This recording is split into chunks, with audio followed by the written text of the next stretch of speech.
Good evening. Welcome to Engineering Graphics and Solid Modeling Studio. This still part of the introductory part of the course, and I will advise every student to listen very attentively because at the end of the lecture, you're going to have notes, questions to answer, and that's the only way we can know that you're part of the class. Please specify your name, your department, and your mat number. Very important, and send to the comment box. Now, very fast. Drawing is simply the use of diagram to represent an object or part of object. It can be done in two ways, manually or digitally. Now, prior to this time, I'll be working with the manual style of doing it, where we involve a pencil, the paper, T-square, protractor, compass, um, and, and, and the rest of them in actualizing that task. But this time around, we've switched over fully to computer style of doing it, and that is why we're here.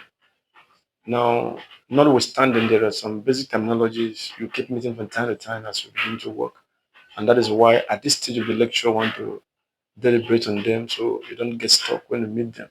At least you understand what each word stands for.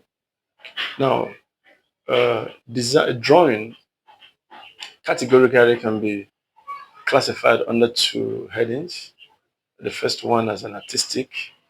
That's the kind of things you do there in the studio, the fine artist studio, ranging from drawing line to famous painting. This is just where you express an object just as it is in the as just based on the feeling, philosophy, thoughts, and uh, the belief of the designer or the artist. That kind of drawing is not based on the principle of projection, which we're going to discuss more. We'll get to the other time. So this is just a drawing to reflect philosophy, belief, feelings of someone. It's not based on the technical uh, projection. It's not based on any of the principles that helps to give one a concrete detail regarding to whatever you represent. Now, the other type of drawing is the technical drawing. This kind of drawing that is concise, fully detailed regarding to all the information needed for expression of the object or part of object drawn, and it's based on the principle of projection.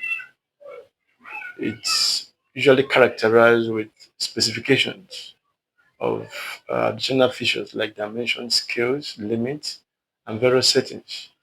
This is the kind of things we do in engineering, where you come up with detailed information, concrete information regarding whatever object you're drawing. Now, this, as I mentioned earlier, is based on the principle of projection. Okay, and there are four of them. The component of projection, there are four of them. The first one, the object itself, that is a case study. Then the viewer's eye. Then I have the imaginary projection plane and the projector. As time goes on in the lecture, as we go deeper in the lecture, we'll discuss more about these things practically. Now, uh, uh, in addition to that, there are other things we keep meeting because before any object is put into drawing, uh, it must have been conceived in the heart of the designer or the draftsman. And so this follows a series of processes. And that is what we call design thinking. Set of methods or processes involved, starting from the time the challenge is conceived down to the time it's finally actualized. The first stage of design thinking is what we call the immersion. This is a stage after as mentioned, when the problem is first encountered, and usually in two phases. The first stage is the preliminary, and the second stage is the in-depth. The next phase of design thinking after immersion is analysis and synthesis. It has to do with the collection of the raw data and information needed resolving the matter. Then the third one has to do with uh, uh, intense thinking is actually called ideation. At this stage, the draftsman or the designer goes into serious reasoning to come up with the solution to resolve the intended problem.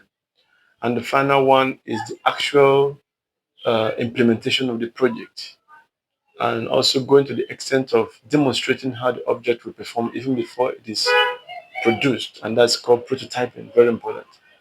So these are the four stages of design thinking. The first one, the immersion. Then you have analysis and synthesis. You have the ideation, and you have the prototyping. These are the first stage. Another term which I've been meeting in the course of this work is the word rendering. What is rendering? It simply means extracting an image from a model. In simply put, uh, uh, image synthesis. Image synthesis. And this is presentation of an object or drawn object in its final state with full reflection of its needed aesthetics and quality that makes it look as though it's original. Now, it can appear in three ways: as exterior rendering, interior rendering, and area rendering.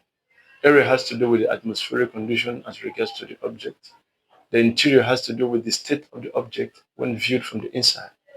Then we have the exterior as regards to the natural circumstance, like the house and other environment when viewed together with the object of discussion. So these are the three types of rendering. Once again, rendering simply means what? Image synthesis, extraction of image from a model. Then we have again another term which I've been meeting, animation. Animation simply means assigning life or making inanimate objects as though they are lively. You see things that are not living acting as though they are alive. You see them making movement. And we have it in different types. We have it as traditional animation. We have it as um, a 2D animation. We have it as 3D animation. We have stop motion. We have graphic uh, motion. Now, mind you, this topic will make more sense to you when you have your book by your side. Very important. And remember, at the end of the day, answer the question that shall be asked. Specify your name and your mat number, send it to the comment box. That is the only way we're going to know that you are part of the class. Very important. Then another term we shall be meeting is a common word, UI UX, uh, user interface. It simply means the human interaction with the computer, and the UI simply means UX simply means user experience. What are the findings? What are the discoveries the user encountered or achieved or found out in the course of using the computer? That's summary. We'll have different kind of them, but that will be discussed fully in the class. Then we'll have again um,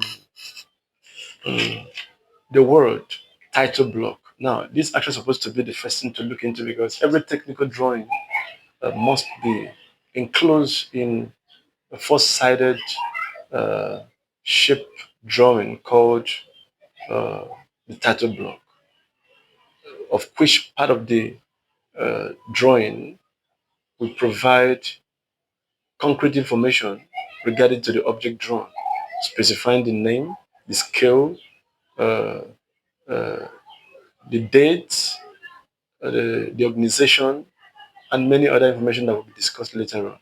So this is very, very important. I think we're going to do it manual in the class and also come up in the computer to achieve that. Every technical drawing should be done inside what we call the title block. In a few moments, when we start the practical, we'll demonstrate you to see it. And that is where all the drawings uh, made shall be fixed or is fixed. Very important. Then other things we need to know as regards to the topic we have is sectioning. What is sectioning? Essentially simply means exposing the interior part of the drawn object. That is what we try to achieve by the word sectioning. You you try to expose the interior parts of the drawn object. Now, when drawing is done manually, We normally use inclined line suspended on angle of 45 degrees to show that. But then that's different when it comes to computer-aided applications. At this stage, you make use of tool to activate that. Once the right mode is invoked and click at the desired place, it automatically sections the place. Mostly they're used in architectural softwares like Revit, um, um, ArchiCAD, and the rest of them. Also have also that in AutoCAD and 3D, SolidWorks, Inventor, and the rest of them. They're all sections. So by the word section, we'll try to expose the interior part of the drone object. That's what we're trying to achieve there. In a moment, we shall be practicalizing that, but it's good you get to know of whatever they stand. Very, very important. Then we also have surface modeling and solid modeling. What is surface modeling? This is adding additional features to 3D wireframe using computer-aided software, and by this we try to uh, add contour or delineate the boundary and add texture to a drawn object. Usually, when you do something, we can have it at wireframe. You're like skeleton. But introduction of uh, the surface gives it substance and delineate the boundaries. Then the other one you shall be hearing is solid modeling. What is solid modeling? It's simply using uh, it's simply 3D modeling using computer software, and that's the most difficult part of the modeling. And 3D modeling shows the three possible dimensions of an object when viewed from a single stand. It exposes the X, Y, and Z axis. Now, I explained earlier the major difference between the 2D and 3D drawing is in its presentation. Plainly, 2D is done on a plane surface, that is on X and Y axis, whereas the 3D object is done on X, Y, and Z axis. The difference standing out between the two types of drawing. In 3D, you're able to see the depth or the thickness of the object, which shall be demonstrated after this introductory part. But in 2D, you have it on a flat surface. Now, most of the softwares, you start up the drawings like Inventor, SolidWorks, Solid Edge, Fusion 360. Most of the drawings starts on a flat surface. Okay, from there, now migrate to uh, uh, 3D environment. In AutoCAD as well, it can start straight in 3D, or you can do your job from 2D and now move it to 3D, whichever way. So that's what I'll be doing in the practical section. Now, just as I told us earlier, we shall be stopping this section of the lecture. But before then, I wanted to quickly answer, what is rendering? Explain three types of rendering. What do you understand by the word animation? State four types of animation that you know. What is the meaning of title block? How many size does it normally have? And finally, what is the difference between UX and UI? Thank you. We'll meet in the next section of the lecture. Thank you very much.